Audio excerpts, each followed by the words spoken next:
Ja, mitt navn er da Karsten Lavmål. Jeg skal ut med gjengen og lede etter spøkelser igjen. De som er der nede i mopeda, de er gjengen min. Og da skal vi ut og se på en annen plass om vi finner spøkelser. Og der, og jeg er sikker på at de tror de er noe. Som min far pleide å si, aldri stol på mennesker.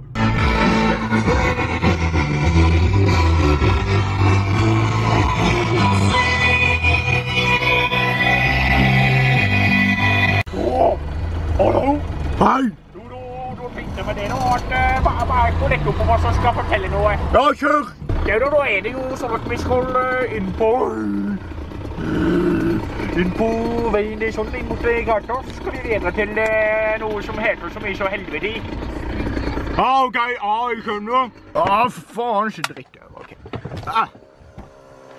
Nå er de her. Skal vi hente den største først, eller skal vi innom noen av de andre? Hva sier du? Vi må jo gå hjem der det er faens mest spøkelser. Da sier jeg deg en ting. Da skal vi faen meg jobbe. Ja. Det jævel faen. Hva sier du? Har dere sett noe inn i de bunkersene før? Oi, helvete, hva faen er det de mekker der for noe? Bygger de noe? I helvete? Kanskje det skal være påbygget på et eller annet faenskap? Jeg faen! Gjør du det, Erik? Gjør du faen? Ikke faen. Du er faen, ikke faen. Gå den veien. Hva skjer der da? Å, satan, det er en hule her. Hulen er til helvete, det er folk som dør. Nå må du ta godlykta det, Erik. Se der da, Jonas. Helvete. Det er en plass her som er stengt igjen, jeg har hørt om. Nei, det er bare vanninntak og sånn kuk. Ja, men jeg har hørt at det er en plass som er stengt igjen, hvor de har hatt døde mennesker. Så man vet jo aldri. Ser du noe der inne? Det er ikke noe. Nei, det er bare masse dritt der. Folk har prøvd å brøyte seg inn. Men jeg er klar for å gå inn i det stolen. Ok. Men vi går innover her, så nå skal jeg fortelle deg noe.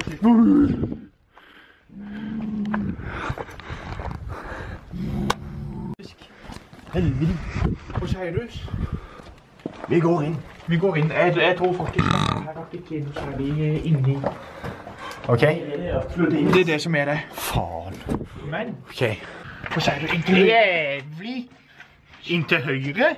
Inntil venstre, mener jeg. Ok, så det er noe her inne, ja? Jeg var inne på at det skal være noe i hvert fall. Ja, se her har vi noe. Ok, jeg ser faen så dårlig her inne. Ok, greit, her er det ikke mye. Men her er det tregolf. Her ser du det stearinlyset som er det. Ok, det betyr at vi kanskje er en plass. Ok, med så like lys med hold. Det blir jævlig skummelt etterpå. Ok, vi har enda en hule her. Er det større, eller er det ikke noe der? Det er bare en sånn liten post hvor vi av og til.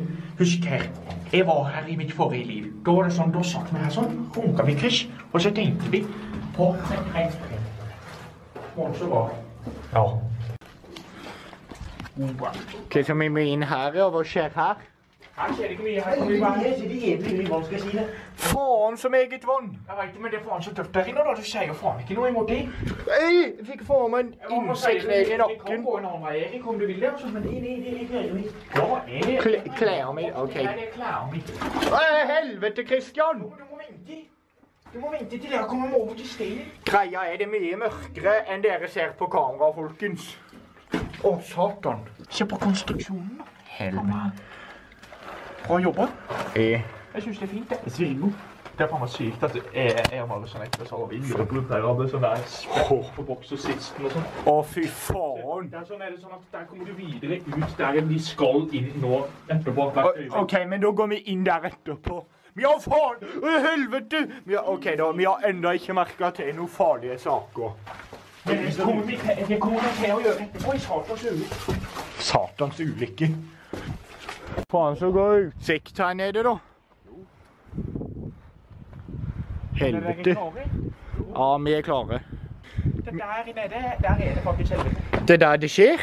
Nei, det er ikke der det skjer. Der henne skjer det, men det skjer faen her også. Er der henne den jævlig svære, liksom? Det er skummelig, ja. Der er det stearinlys.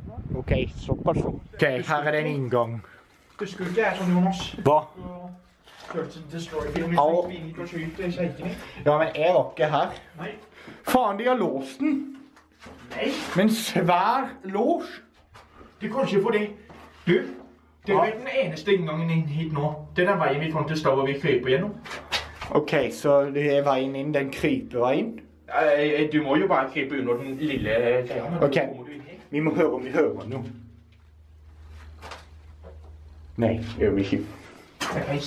Faen. Okay, vi er visst over de farligste katakombene her. De er stengt av. For det er igjen, folk tror at det fortsatt ligger døde folk der nede. Så det er masse sykdommer. Ikke vel? Jo, du er enig. Sykdommene vil vi ikke ha. Å, fy faen. Ok, vi gikk ned i en jævlig skråning. Å, fy faen. For en hule. Den er skummel, den. Inni? Ja, spiralkopper er faen så skummel. Det er stearinlys der som lyser opp.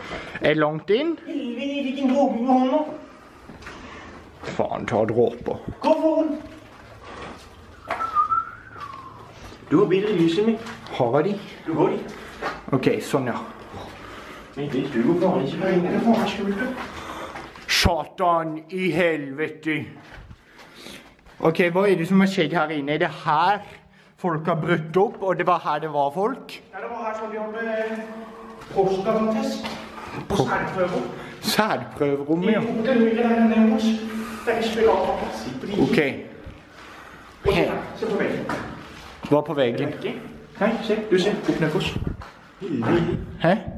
Der er lyset. Ja, hva med det? Opp ned hos. Er de? Ja. Og så ser du ikke. Six. Vet du faen, 6 der oppe var det. Se, der er spiralkopper. Tør du virkelig få an å gå opp og se hva som er på toppen? Har ingen vært der noen gang? Jo. Men jeg kom faen ikke tilbake. Det er en dør der med en liten sprekke som man kan se inn, og det er tydeligvis faen så skummelt. Skal vi gi opp sammen? Det må vi. Vet du hva jeg sier? Hva? Jeg sier jo ikke. Ok, men vi står her ute, så hører vi om vi hører noen lyder. Og om vi gjør det, ikke løp. Noen lyser opptappet, noen lyser der. Ok, ingen løper uansett. Vi skal nå. Vet du faen hva det står? Ok, vi hører.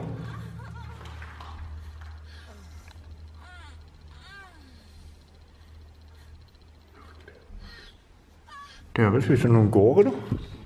Men hvordan er det? Skal vi ikke opp? Skal vi opp? Du, jeg er redd. Hæ? Jeg er redd for faen. Du, se der. Her ser dere noen stearinlys som har vært på vei oppover trappa. Ja, men en ketchupflaske der også. Ja, og hvorfor tror de det er til åpen her? Kanskje fordi det er der? Ser det ut som at dere er redd for noen? Nei. Ok, hvem skal først? Jeg går i midten. Ok, ingen begynner å løpe. I midten, sa jeg. Jeg kan bo litt på siden.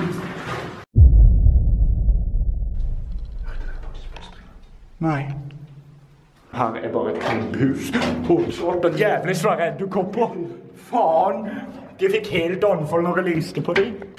Hva faen? Jeg kan føle meg nå.